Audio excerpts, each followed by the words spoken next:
JJ. I guess we're ready. Oh, you guys good? Okay. Yeah. Ready? Well, I mean, another year, but is this one different? I mean, Coach was just talking about all the hype you've been getting. Is this off-season been different? Is this season different for you? I mean, the offseason definitely looked a little bit different. Just kind of trying to focus on ways to honestly drown out some of the hype noise, whatever you want to call it. So that was a little bit different. And then obviously just trying to come back healthy from the hamstring injury that I had in the summer. So that was a lot of rehab and stuff like that. And then honestly just trying to find some ways to improve physically, mentally, working. Got like a sleep studies, trying to get the sleep figured out, just trying to find ways to get better. The season, I don't think it's honestly too different besides the fact that for me it's Coach Mays' last year, so I know the guys really want to give him a good send-off. We know it's an important year. We have the squad to do something cool, so we've been working really hard to do that. But for me, it looks pretty much the same. We're just trying to compete and win some games.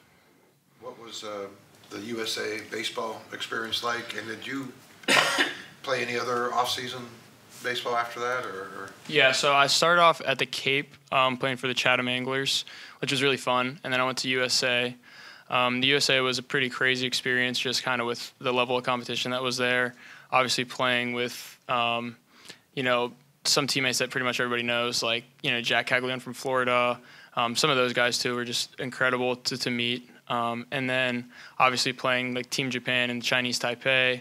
It's pretty cool. The Chinese Taipei ranged anywhere from like 18 to 35. Some of them had wives and kids. The Japanese were more our age, so they were college kids that were kind of draft eligible. So we got to face like the #1 prospect in Japan who was going to get drafted that year, which is really cool. So it was just a really great experience on both ends. From an eyeball standpoint, obviously a lot of scouts and stuff there at the USA stuff. How does that prepare you for this year when you know every field you're going to go to this year, there's going to be a lot of scouts there for you? Yeah, for sure. It was great preparation. I think it was really cool. I honestly didn't even realize how many were there until I would see videos of like highlights that people would post later, and you could look in the stands and there's just like hundreds, and it's like, wow. So yeah, it's a great preparation. Learning how to play in front of those guys is, it can be something. I mean, at the end of the day, you kind of just have to play like they're not there, because inherently they don't really matter, and you kind of just got to worry about winning games for your team. But it is good practice because, if you look into the stands and you see a bunch of cameras videoing you and people like that are judging and watching your every move, it can kind of get to you a little bit. So having that practice was definitely good and set me up well for the season. Go into an off season after hitting 446 and say, I'm going to try to improve? Yeah, so I think the biggest thing is obviously like the stats area could be hard to improve on, but there's other areas that you can get better in. So for me, it's obviously, like I said, physically, mentally, just finding ways to get better. So trying to stay healthier in all aspects, working on a little bit better mechanics, things like that, just stuff that makes me feel like I am a better player. And you never know, maybe the results don't replicate exactly how it went last year, but to me, I was kind of just having this conversation today. It was like I feel like I got better throughout the summer and the fall. So I'm definitely excited, looking forward to it. But yeah, just focusing on the process of trying to find a little bit ways to get better, whatever it may be. What is your hitting philosophy when you go up there? It kind of depends on the pitcher, but for me, it's pretty simple. I'm just trying to hit like a line drive at the shortstop's head. For me, it helps me keep inside of the ball, not trying to do too much, and just keep my direction. Try to pull for more power this off season to get there, or? I mean, definitely dabbled with it to try to work on it a little bit, but still for me, I want to stick to my main approach. So kind of working on the skill of pulling the ball for power, but my approach is still kind of consistent. So at some point, Coach Mays comes up to you and says, hey, JJ, we're going to need you to play shortstop this year. Kind of take me, what were your thoughts on it? I know you played it some in high school, but that was a few years ago. How's that transition been working out for you? Yeah, I think for me, I saw it as a challenge and an opportunity. Shortstops, people think it's one of the hardest positions to play, and so every team needs a good shortstop, and for me, it's opportunity to help my team win. So Coach Mays kind of explained it to me in our entry meeting, like, hey, we don't really know what the team's going to look like, but need you to get reps at short and be ready to play there.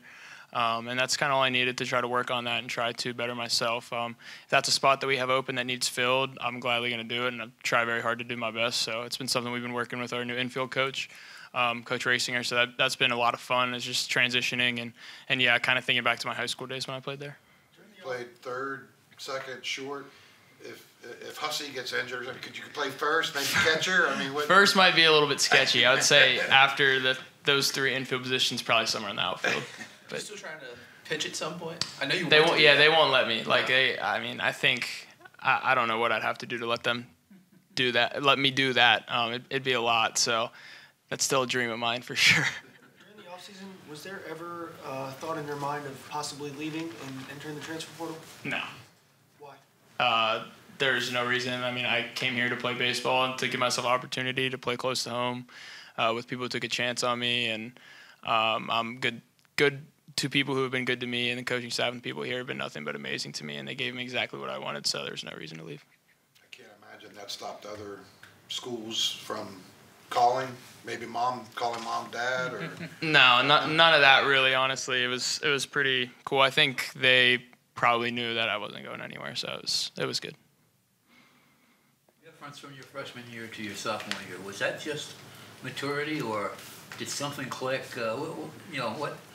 What turned you into the best player in college baseball from there? Yeah, I mean, I think it's a lot. I mean, maturity is a big one. Experience, stuff like that, finding ways to get better, more confidence, working on mechanics, whatever it is. I'm obviously a very big faith-driven person, so I got closer to God in my relationship with that, which was huge for me, and just let me kind of take pressure off of myself and focus on playing for him instead of other people. So that was a big area that I probably don't talk about enough. But, I mean, there's a lot of different things. I think it's really just growth and maturity as a person, and yeah, that's pretty much it. Is it hard to accept what you've become? I mean, not accept, but believe what you've become? I mean, it's what I've become. I mean, there's a lot I have to do. I think I'm still just a college baseball player for me, so I try not to really think about too much of what I've done or who I am, because it's not really important. It's kind of just got to find ways to get better and play the game. And, obviously I have aspirations to play professional baseball, and I've wanted to do that as a kid, so I'm a long way from that, and I got a lot to get better at. do you think can teams pitch around you when you're hitting leadoff? I mean, I don't know if I'm hitting leadoff or where I'm hitting, so I don't know. Can teams pitch around me? Yeah, I guess they can try to. But, I mean, then again, they probably don't want to walk me because I'm a threat to steal bases, and I can end up on second and a hit scores me. They can obviously find ways to try to maybe point out somewhere that I'm struggling with this pitch and stuff like that, and try to really hammer that. But, I mean, it's college baseball, so it's kind of hard for pitchers to be perfect and stuff like that. So, I mean, at the end of the day, they're going to have to throw me strikes, and I'll be able to hit it. Honestly, what a team, how they decide to approach you is up to them. It's not up to you. But is that a worry at all that teams aren't going to give you an opportunity to hit, to swing at good pitches, to showcase your talents? For me, it'll be a cool learning standpoint. I think it's a big thing is if teams are kind of hesitant to give me stuff to hit, I just got to be patient and take the walks. And, I mean, obviously I'm up there to do damage and hit, and that's growth for me as a hitter to be able to be more patient and take a walk, because that's going to help the team at the end of the day. And if they're not throwing me strikes and they're walking me, I'll get on base. They're going to have to throw the next guy strikes, and I think we have the lineup to do some serious damage if it turns into that. You were a pitcher. Would you pitch to yourself if you didn't have to? Yeah, for sure. I mean, it's still baseball, so, I mean, it's hard. Like, we got to hit stuff that's moving fast and moving a bunch, and you don't know what's coming, and so it's hard. I mean, I'm confident in my hitting abilities, but at the end of the day, I mean, the best way to get me out is probably to just attack me with confidence. I mean, I'm in there with confidence, and you got to pitch to me with confidence and let the better man win. What's the team like around you? Some new faces, some returning faces. So what's this team going to be like? Really good chemistry. I think it's cool. It's a balance. We have more new guys than returners, which is kind of starting to become the trend, but we've done a really good job of finding ways to connect outside of the field together, building really good bonds. I mean, this is probably one of the most selfless teams I've been on in my career. Everybody's rooting for each other. There's nobody who's a bad apple. It's just a bunch of guys coming together to find ways to get better. And I think the coolest thing, too, is just having conversation with some of the guys is, people may know that they might not have a huge role this year, but they're super excited for the 2 innings that they might get to pitch or the couple at-bats they might get to have. And there's not a lot of, man, I hope my teammate does bad so I get the chance. It's like we want everyone to do good, and if that opportunity comes, they're ready to go about it. How's the new turf? How does it play? Is it different from the old stuff?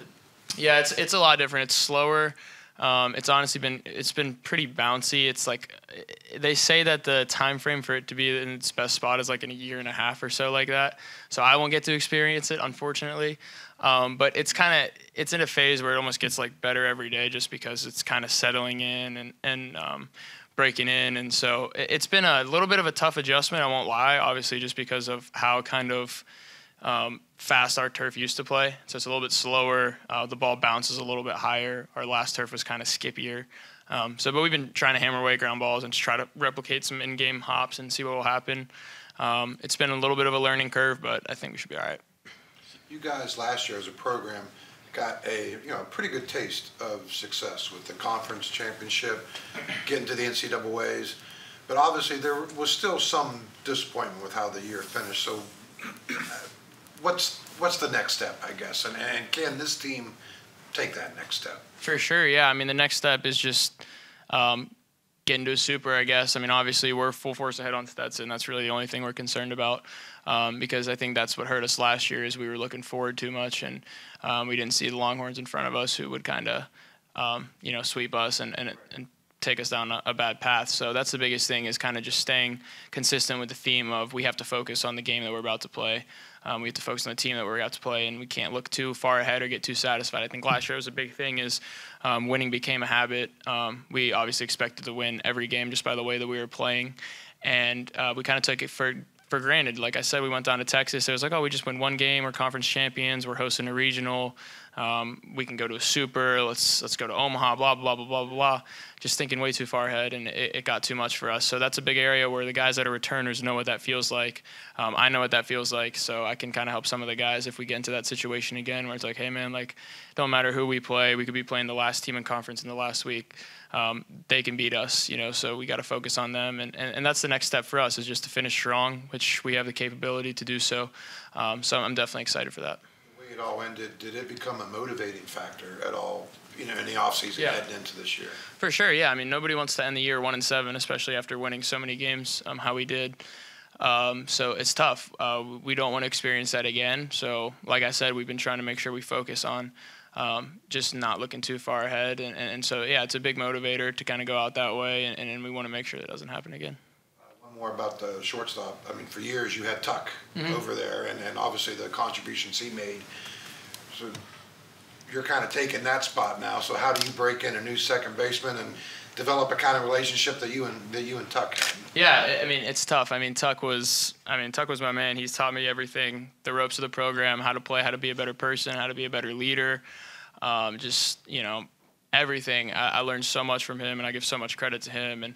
And thankfully for me, the good part about that is, like, I know how he operates, and he operates the right way, and he's taught me that, so I can teach others that.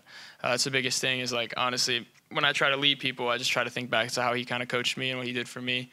So I don't know who's going to be up the middle with me, but whoever it is, I know we're going to have a great relationship and we're going to make a bunch of plays. So it's tough to replace Tuck. I don't really think you can replace Tuck, in my opinion. But I'll do my best to kind of just transfer on what he taught me, and hopefully that'll just continue down the line.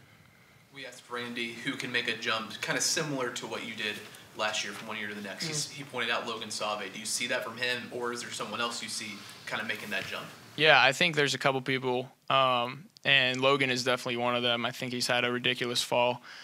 He was pretty much neck and neck with me in like every category hitting-wise during the fall, which was amazing to see. And yeah, like it really did remind me of kind of what happened to me last year in the fall. So that was great to see. He's gotten better offensively, defensively, and just became calmer. So I'm super excited to see how he does. I think he's going to have a great year. Ellis Garcia, obviously same type of guy who should have another great year. I mean, he's just gotten better and better and better.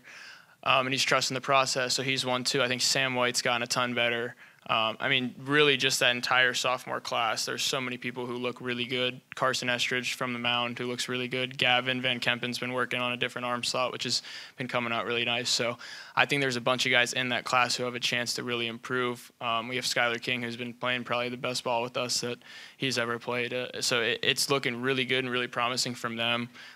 Really just all of those guys have a chance to kind of make a big jump, and I'm looking forward to it.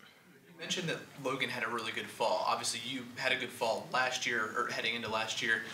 You experienced that firsthand, so you kind of probably knew the moment it clicked for you and things just changed.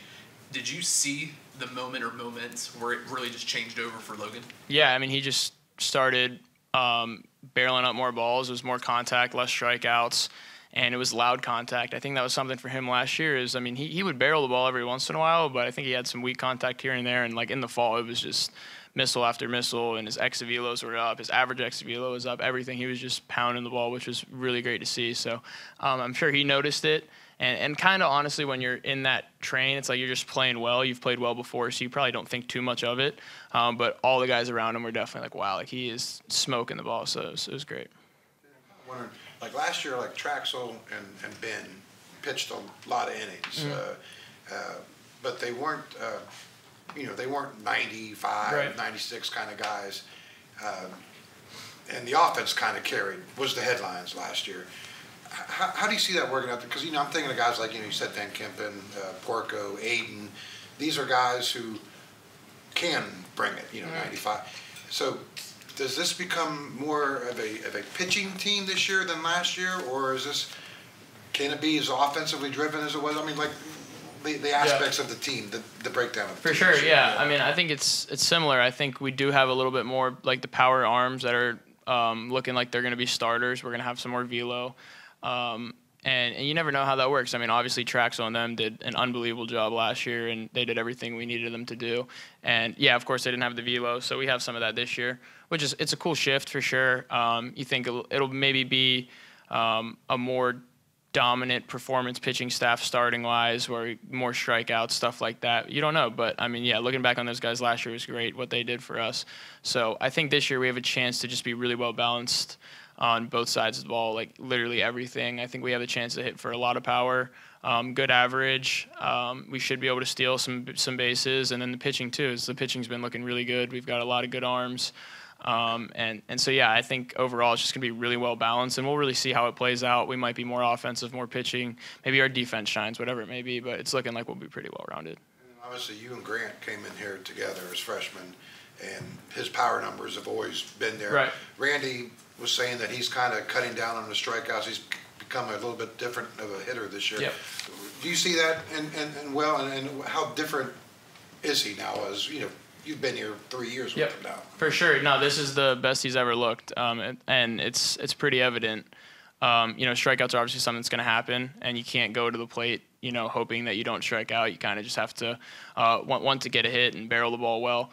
But it's something that he's noticed. He's like, yeah, man, like I strike out too much, and I've heard it too much. Like I want to get rid of this, and so he's definitely put more emphasis on making sure he makes contact, developing a better two-strike approach, kind of just cutting down on the big swings with two strikes, and still trying to do damage, but hoping that he can put the barrel to the ball. So his contact rate has gone up, which inherently makes him a better hitter because he hits the ball hard when he hits it. So if he's hitting the ball, it's probably going far, and it's probably hit pretty hard. So it's been great to see, and he looks really, really good. You mentioned how you guys have kind of had a sense that you want to send Coach Mazey off well. What's he meant to you as a coach, and what kind of are you guys, on the inside thinking about as trying to do something big for him in his last season? Yeah, I mean, Coach Mazey's just been pretty much everything you could dream of at a head coach position. He's been like another father to me and taught me so much stuff. He just recently dropped off 2 pounds of venison meat in my locker that I was able to try, which was great. So yeah, he's like that. You can have a funny conversation that has nothing to do with baseball. You can have a conversation that has everything to do with baseball, and it's just a great balance. So he means a lot to me. He's just been a great mentor, and he was a big reason why I came here, and it's been everything that I've hoped for. And yeah, I mean, we just hope to have a good year. Obviously, we don't want to get too far ahead of ourselves, but we want to come out swinging against Stetson, play well, and hopefully carry that into more and more wins. So, we don't want obviously to get too big-headed and we're going to Omaha right off the bat, send Coach Mazey home the right way. Obviously, yeah, do we want that? For sure, but we got to focus obviously on Stetson and those games that are coming right up. So that's our main focus right now, and just trying to win those. It's been kind of a weird question. I apologize ahead of time for it, but you've already talked about what it's going to be like playing in front of the scouts, and that stuff's going to be there every game. That. The other day the press release came out about how there's a big increase in ticket sales, season ticket sales for baseball. How much credit do you take for that? And do you even think about that kind of stuff? I mean, the way this program has really kind of jumped since you've been here. I mean, some of that credit has to go to you. I wonder if that's something that it's on your radar. Yeah, it's definitely not something I think about. I think it's a direct reflection on the team as a whole. Obviously, winning a bunch of games. If I was having the success I have and we won 10 games, I don't think a lot of people would be coming. So I think it just has to do with the team as a whole. It starts with the coaching staff. And, when the coaching staff prepares us the right way and we have multiple players who are playing at a high level and the team's doing well, I think it's something the fans will get behind. So I think that's where the credit goes for sure. Will you cook the venison yourself? I did, yeah. I threw it on the grill, but Coach Mazey had it prepped. Like, he vacuum sealed it, already had his seasonings in there. So all I had to do was cut it open and throw it on the stove and then eat it, and it was great. Pretty good cook. Am I? I mean, I can cook stuff when I need to. Obviously, our schedules are so busy that I don't really like to go home after like a 6-hour day and cook up anything too crazy. But if I need to, I could do it. Venison before? Is that your I had jerky. I'd never had, like, he called it venison burger, so I'd never had it like that before. It was great. Yeah, I think I ate like a pound and a half of it. Cool. If you go back to this point last year, the all Big 12 stuff came out and your name wasn't on it. And now you're the preseason, unanimous player of the year, and, projected to go this, that, in the draft. Has it happened fast? When you kind of take it in those terms? I mean, yeah. I guess you could say that. I think, yes, that was something last year. Like, I have my lock screen as the preseason list last year because I wasn't on it. And that was kind of a motivator for me. And now that I'm on it, nothing changes for me. I think I've had this conversation before. That's a big example. Is like those guys didn't believe in me until they had no choice but to believe in me, right? So you can't let them kind of dictate how you feel. It doesn't matter if they're putting me number one here and there and there and there.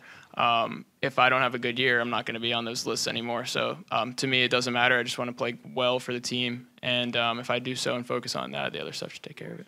Something to motivate, right? I mean, yeah, have to, for sure. Pretzel necklace back this year? I don't know. That's kind of like a bench thing where if we got pretzels that day and they can craft it up, they'll do it. I know we have something that we'll use, but I don't know. Maybe the pretzel necklace will be back. Kind of confined, like props have to stay in the dugout still, right? Yeah, or else you get suspended. It's crazy. Like tracks. Exactly. Yeah. Cones and stuff. Yeah. Any other questions? Thank you, guys.